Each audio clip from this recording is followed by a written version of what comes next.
we asked you to use the 11-step guide to determine this exercise. So what is step 1? Well, step 1 is determine the design objectives. Now, in this case, the design objectives are not for life safety, but for property protection only. They wanted to ensure that the smoke layer is maintained at least 0.5 metres above the stock in the building. So that was step 1, quite clearly property protection. Now, in step 2, you need to determine the design fire size to be used in the calculations. Now, obviously, this is going to have to be the worst case scenario anyway, and it was identified as a fire size of 3 metres by 3 metres, which gives you 9 square metres, and it had a heat release rate of 625 kilowatts per metre squared. Now, the formula to determine the fire size is as follows. As you can see, you've got QP, which is your design fire size, your convective heat output. Then your next one is your convective portion of your heat output. That's Chi. Then you've got AS, which is the area of the fire in metres squared. And you've got QF, which is your heat release rate density. Now, putting in the variables here, as you can see, first of all, we've assumed 0.67, which is what you would normally assume. That's a common Chi value is 0.67, unless specified otherwise. You times that by 9, which is your area of fire. You times it by 625. Putting in these, you should have got 3750 kilowatts. That is your convective heat output. That was step 2 then, getting your design fire size. Let's move on to step 3. Now, step 3 is determining the mass flow rate of smoke. In other words, how much smoke is that size fire going to give off in our reservoir, in our compartment? Now, we firstly need to establish whether this is a simple plume or a complex plume. Remember in the course, a simple plume or a complex plume. Now, in this case, the design fire is located in the reservoir where it's going to be extracted, and so it's classified as a simple plume. Now we know that, we need to decide which model to apply. Is it a line plume, is it a corner plume, wall plume, or an axisymmetric plume? Well, as the stores are going to be located covering the whole area, you've got to assume worst case. And this is the model which gives the most smoke. Well, this is an axisymmetric. Because it's got air coming in at all angles, this is your worst case scenario for your amount of smoke. And the model we will therefore apply is the axisymmetric plume. So that's what we're going to go for that model. Well, next we have to decide whether it's classified as a near field model or a far field model. Don't forget, if the clear layer height is greater than the longest dimension of the source multiplied by 5, it will be deemed to be a far field model. If not, it's a near field model. That's the key. 5 times the longest dimension of the source, which in this case is 3 metres. If that's greater, if the clear layer height is greater than 5 times that, it's a far field model. Now, in this case, 5 times the longest dimension of the source, which is 3 metres, is 15.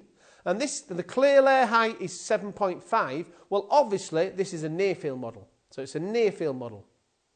Because it's a near field axisymmetric model, this is the model we have to apply to determine the mass flow rate. M equals CE P Z to the power of 1.5, where M is the mass flow rate of smoke in kilograms a second. CE is the coefficient of entrainment. P is the perimeter of the source, not the area, the perimeter of the source. And Z is the clear layer height in metres. Now, firstly, to use this model, we have to establish which coefficient to apply, because now there's different coefficients. Now, remember, if the clear layer height is greater than 3 times the longest dimension of the source, then you use 0.19 as your coefficient, and if not, you use 0.21. So you have to decide which coefficient you apply. Now, in this case, 3 times 3 is 9, and clearly this is still greater than the clear layer height. Therefore, you have to apply 0.21 as the coefficient. So, put in your known variables then. This is what you should have. M equals 0.21 times P, which is the perimeter, which is 3 plus 3 plus 3 plus 3, which gives you 12. And you multiply that by 7.5 to the power of 1.5. And when you multiply that out, it gives you a mass flow rate of 51.8 kilograms per second. So now we know the mass flow rate. So we know how much smoke is being produced. Now we need to know how hot it is. Let's move on to step 4. Now, step 4 is determining the temperature of the smoke. Now, to determine the temperature of the smoke, you use the following formula, where theta, which is the increase in temperature, equals QP, which is the convective heat output in kilowatts. You've got M, which is the mass flow rate of smoke in kilograms a second, and C, which you may sometimes see as CP, is the specific heat capacity of the smoke. Now, in these, you put these known variables in. What you'll find is this. Theta equals 3750 divided by 51.8 times 1.01, which gives you a theta value, an increase in the absolute temperature of 72 degrees Kelvin. That's your temperature. So that gives us the increase in the average temperature of the smoke. Now, I'd like to point out now that this is well above the point where the smoke would not have enough buoyancy. You know, if it's less than 20 degrees, it's not got enough buoyancy to be used in natural systems. Well, this is clearly above that. So at the moment, we're not been able not to use natural ventilation. Now we know the temperature increase. What we do need to know as well is the absolute average temperature of the smoke. In other words, how hot is actually the smoke? And use this formula. TL, which is the absolute average temperature of the smoke layer, equals TO, which is the ambient temperature, which is generally taken sometimes as 288 or 293. In this case, 288. And theta is the temperature increase. If you put this in, it gives us a value of 360 degrees Kelvin. So that's the answer for the temperature. Now we know how much smoke we've got, and we know how hot it is. Now we need to work out how we're going to extract this. Now, before determining this, you have to consider a phenomena called stratification. Now, this is only valid in certain cases, but it's one of the steps. We don't want you to miss it. Consider stratification. Now, in buildings with high atriums, you have to consider the impact of the stratification, because in tall buildings, there may be a significant difference in temperature between the top and the bottom of the building. It's like similar to the staff effect we mentioned earlier. Now, the impact of this is greatly reduced nowadays because of the HVAC systems, the air conditioning systems. They generally maintain temperatures throughout the whole building at the same, very few degrees.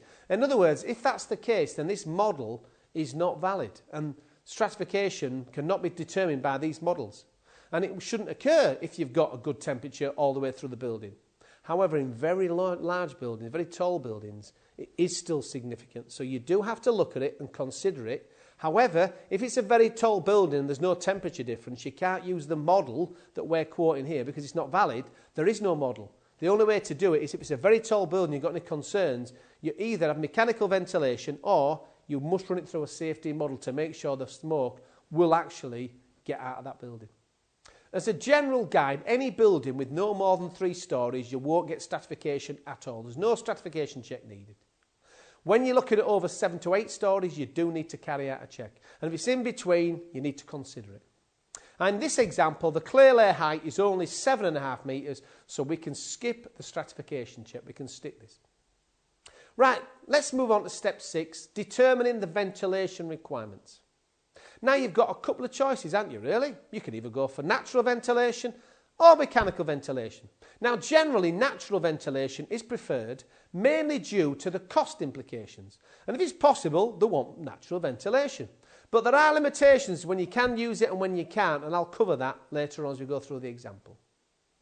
Now, in warehouses, you'd normally apply natural ventilation if possible. So let's progress on the assumption that natural ventilation is to be used in this case. Now, the first thing to determine is the number of reservoirs that you're going to have. So that's the first thing you should do when you decide on natural mechanical, how many reservoirs are you going to have. Now, for cost reasons, again, normally people try and have the minimum number of reservoirs that you can. So you don't want loads of reservoirs, you try and get the minimum you can as long as it achieves the design objectives. Now, there are limits to the size, the maximum size you can have for a reservoir. Well, generally, smoke reservoirs are limited to between 1,000 and 3,000 square metres, depending on the circumstances. And this is to ensure that there is no significant loss of heat. In other words, the smoke will be extracted. Now, the general limit is 2,000 square metres if it's got natural ventilation, and it's 2,600 square metres if it's got mechanical extraction. Now, however, if the primary objective is not for life safety, but primary for property protection, then the size of the reservoir, whether it's natural or mechanical, can be increased to 3,000 square metres. So if it's purely for life safety, then it's 2,000 and 2,600. If it's for property protection, no life safety implications, you can increase it to 3,000 square metres. And this applies to nearly all types of occupancies. However, in the UK, we have amended these reservoir sizes for shopping malls. So you've got to remember, if it's a shopping mall, there's different sizes. In a shopping mall, smoke from shop units is generally limited to 1,000 square metres in plan area, and this can enter an area with a reservoir with a maximum size of 1,000 square metres. Now, both of these can be increased to 1,300 square metres for mechanical. So what they've done is they've halved the values. Now, another common limit that you've got to make sure you've got to apply with is the maximum length limit. This, no dimension should be more than 60 metres, which is measured along the midline of the reservoir. So it can't be more than 60 metres long. Now, as we mentioned in the course, this limit comes from a UK committee which identified that people should not have to travel more than 30 metres to get out of a reservoir. And this is based on psychological reactions of members of the public in such circumstances. And this generally sticks, whatever the occupancy, 60 metres will generally be the longest dimension you can actually apply. So they are the general rules in determining how large your reservoirs can be. So let's look at our warehouse then. In this case, the design objective is for property protection, not life safety, property protection. And therefore, the maximum size reservoir is 3,000 square metres. As you can see, this warehouse has got two separate spans, which are 30 metres wide. Now, the length is 150 metres. And because the maximum size of a reservoir is 2,000 square metres, you've got a number of choices of how wide they are going to be. As you can see here, there can be reservoirs with two sides 60 metres long and one 30 metres long, wide. Or you can have all of them 50 metres, which would actually seem more sensible. You would try and have the same size reservoir. And not only that, it's going to cut down the number of calculations. Because if they're all different sizes, you have to do the calculation for all the different reservoirs. So, in this case, we're going to consider it 50, 50, 50 by 30. All of them 50 by 30. Now we need to determine the area of ventilation required to extract the maximum amount of smoke that will produce in a fire. So we know how much smoke we've got. Now we need to know in each reservoir what area of ventilation is required to allow that smoke to get out. And this is termed the AV-CV factor. And this is the formula that you apply to this. So you've got this is the AV factor here.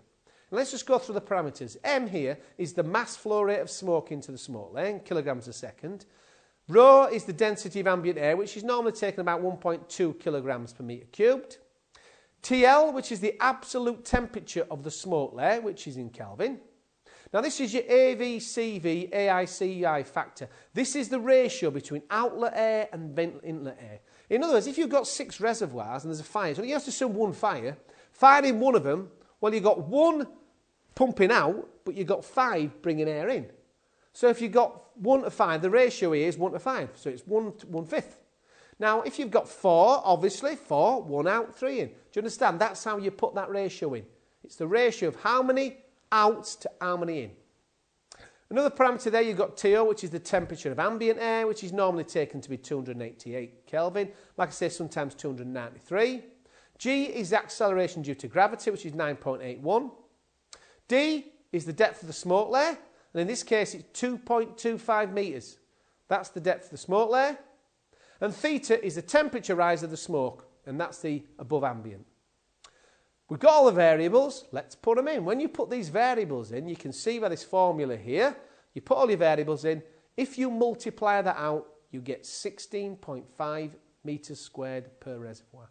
That is the AV-CV factor you need for that reservoir. Now, it's very important to remember that this is the aerodynamic area. Remember, we covered it earlier in the course? This is 16.5 square metres of aerodynamic area. Of actually geometric area, it'll be more. It'll be more, but we'll come on to that later on. So that's what we need, 16.5 square metres of aerodynamic area in each reservoir. That covers this step. Let's move now on to step 7, which is determining the number of ventilators. Well, we know what total area ventilation is required. We just said it's 16.5 square metres. Again, that is aerodynamic free area. In other words, we have to now start looking at taking in the coefficient into account. Now, generally, the coefficient for these ventilators is 0.6. That's how efficient they are. In other words, they're only 60% efficient. And therefore, to work out the actual geometric size, you divide it by 0.6. Well, 16.5 divided by 0.6 gives you 27.5. So assuming a coefficient of 0.6, which is what most of them are, we actually need, per reservoir, 27.5 square metres of geometric area. So now we need to consider how big ventilators are. So we know how big, how big are ventilators? Well, they generally come no bigger than 6.25 square metres. That's the biggest you're going to get them. So how many do we need minimum? Minimum, you've got 27.5 divided by 6.25. You need at least 4.4. Obviously, if it goes up, rounded up, you need at least 5. You need at least 5 ventilators in each reservoir, minimum. So, that's the minimum. Where do we locate them? Where are we going to put them? Well, before you decide this, where you're going to put them, you have to consider step 8, which is the stagnation check.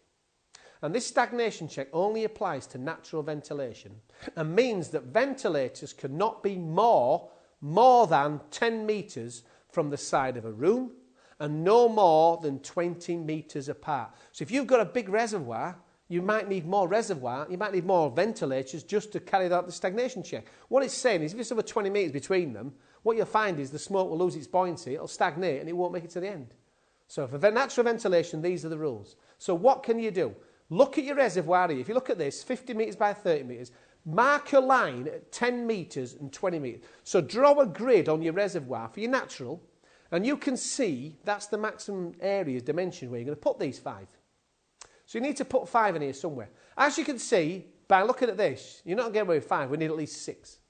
We need at least 6 ventilators. So now we've argued that although we needed 5 before, we need 6 to meet the stagnation check. We need 6 ventilators with a total aerodynamic area of 16.5 square metres or geometric area of 27.5. And we know it's possible because we've worked it out that you do come that size. So that's how it looks on there. That covers step 8. Let's move on to step 9 now. This is the plug hole-in check. And this is valid for natural and mechanical. You've got to make sure that you do a plug hole-in check to make sure that the smoke will not plug hole. Yeah, because what happens is if it's not got a very deep layer, it may plug hole depending on how much it's extracted. Plug hole is similar to a tap and it will induce air and it will not become very efficient. So you have to do the plug hole-in check. Now there's 2 models to determine if plug holing will occur, and this depends on where the ventilator is located. Now there's 2 types basically. If it's less than 2 metres from a wall, there's a model, and if it's more than 2 metres, which it is in this case, you use this model here. Can you see this model here? This is if the ventilator is located more than 2 metres away. And this is a formula here, where mcrit is the critical rate of exhaust, in other words it can't exceed that. Rho0 is the ambient density. You've got acceleration due to gravity. You've got your ambient temperature. You've got your theta, which is your increase in temperature. You've got your smoke layer depth. Now, can you see we've got a new parameter, which is WV. Now, WV, as we covered in the course, is the diameter of a circle which has the same geometric area as the ventilator. So you've got to convert basically a square into a circle. You've got to create it into a circle, and then we use that. It's what it is, but they're not sure what the ventilator is going to be shaped like. So what they do is they call it WV, and this is what you've got to use. Use this formula to convert whatever area it is into a circle. And this is the formula here. WV equals the square root of 4 times AV per vent divided by pi. Now, you put these in for calculation. As you can see here, you've got 4 times your AV per vent, which is 2.75, but that's your aerodynamic. You're going to have to divide it by 0.6 in this case. Divide by 0.6 because that's your coefficient. Divide it by 3.12 gives you 2.42. So the width of a circle, which would have the same area as your ventilator, is 2.42. You needed that to put in this calculation. Now, we've got all the variables we need. Put them in the formula. It gives you this. Can you see this is the formula that you should have worked out? And the answer you should have got was approximately 24.3 kilograms per second. That is the critical rate of exhaust before plug holing. It's the maximum amount of smoke that can leave each ventilator without plug. That's each ventilator. That's the maximum that can take without plug holing. Now, the amount of smoke that leaves each ventilator is basically the total amount that's produced divided by the number of vents. Now, the amount leaving all the ventilators, in this case, the mass flow rate of all of them is 51.8 kilograms, but we've got 6 ventilators. So what they're saying is 51.8 divided by 6 gives you 8.63 kilograms a second. So that's how much each ventilator roughly will be taking. Well, this is less than the critical exhaust rate, which we discovered was 24.3, which is quite significantly. So now you can be confident that plug holing will not occur. Do you understand what you've done? You've worked out what's the critical rate, you know roughly what it is, it's way off, plug holing will not occur. You've now classified that, you've satisfied that. So basically 6 vents, each with an aerodynamic 3 area of 2.75 square metres, located as illustrated on this sketch as you can see here, will be satisfactory. Now that covers step 9. Now just for completeness, let's go through the rest of them. Step 10 is to check the air inlet velocity if required. Well, in this case, the replacement air is provided from other reservoirs, so there's no issue with air. And not only that, it's natural ventilation. Air inlet velocities really come in with the mechanical ventilation, making sure that you don't have problems with the air impeding people's escape. In this case, quite clear, it's a natural ventilation system, and the replacement air is going to be provided from the other reservoirs. So in this case, you can skip this step 10. Final check, step 11, post-design considerations. And in this, because it's natural as well, you do have to ensure that you check the weather conditions, you make sure they're going to have no adverse effect on the ventilation, and that the pitch of the roof is not greater than 30 degrees. If it is, you've got a baffle, or you've taken into account which direction it is. And you're also going to look at other tall buildings in the area, again to ensure that the vents would not be compromised. That completes this exercise.